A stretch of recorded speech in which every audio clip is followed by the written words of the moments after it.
Rob Mishler is a new member of the State Democratic Party.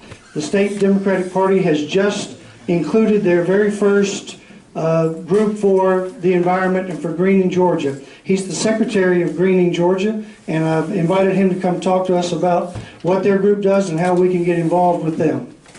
Woo! Rob Mishler. Thank you, Richard. My name's Rob Mishler, and I'm a tree hugger. Nothing wrong with that. I don't know when that came about, but I suspect it was growing up on the Great Lake of Erie, and they told me that my lake was dead in the 1960s. And that scared the hell out of me. So I decided I was going to start doing something about it when I got older. And now I'm older and I'm doing something about it. The reason the way I got involved with Greening Georgia was I went to a Democratic meeting down in Dublin, Georgia. It was a state committee meeting. And there's this lady setting up a table, and her name was Claudia Collier. And can you hear me? Okay, you're just tugging your ear, that's why and she introduced herself, and I introduced myself, and I asked, what's Greening Georgia? And she said, I'm going to trying to start an environmental caucus. And I said, I'm in. So I joined up with her, and I met a powerful group of people that I've really become fond with, every one of them. And that's why I'm standing in front of you right now. They found it upon themselves to elect me as their secretary. We're going to be having officer elections sometime in the near future. We don't know when yet, but our goal is to educate people, all of you. Our goal is to educate politicians, you sir, in environmental issues. And one of the main reasons we want to do this is in the 2014 midterm elections, 15.78 million environmental voters either didn't vote or voted third party. That's a powerful lot of people right there. We could have wiped Trump's ass all over the place with that. In 2016, environmental issues weren't brought up, and only 1/3 of those environmental voters actually voted, and they mostly voted for third party.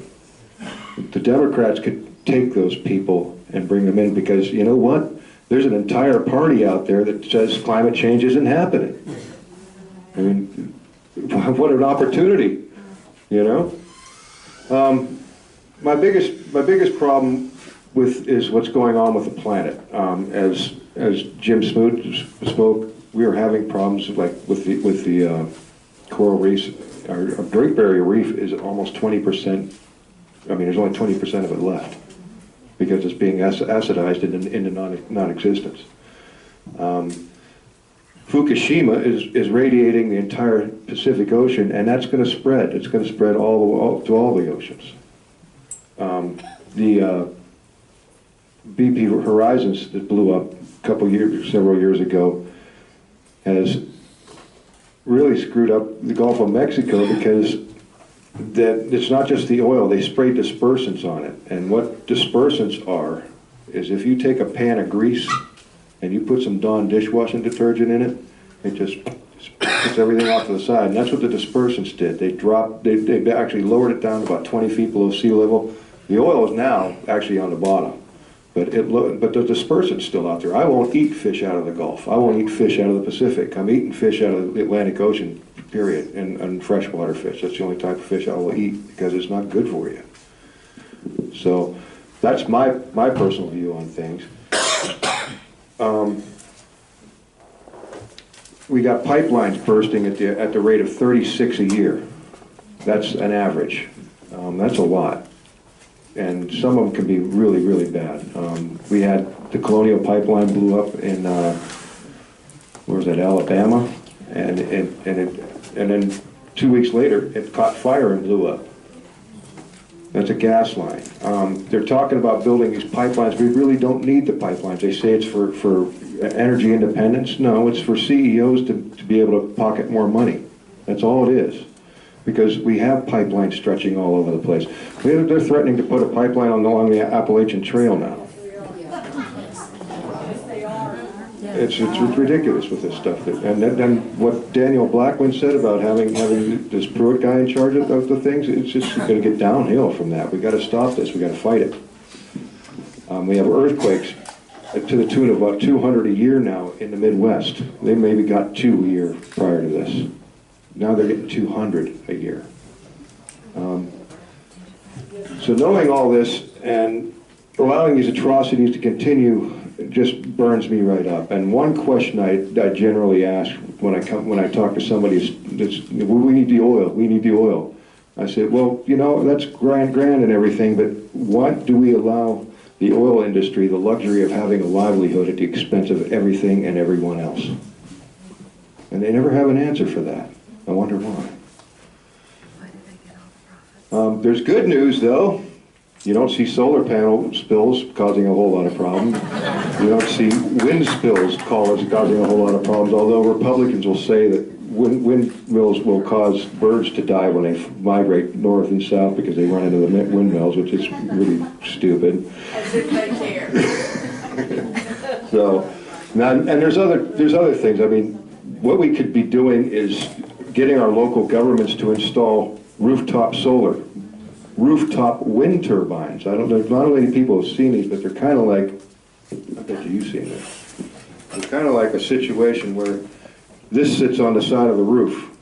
The walls here, wind comes up. The wind actually it's not actually just wind, it's thermal movement of the ground air, and it goes right up the side of a building and turns these turbines and it creates electricity.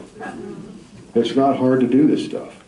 It's not hard to do it, and there's no reason why we can't be doing it. Dublin, Georgia, right now has solar on their schools, and it's saving the taxpayers thousands of dollars a year. Let's see. We can move on to, with businesses could do the same thing, and they'll save money.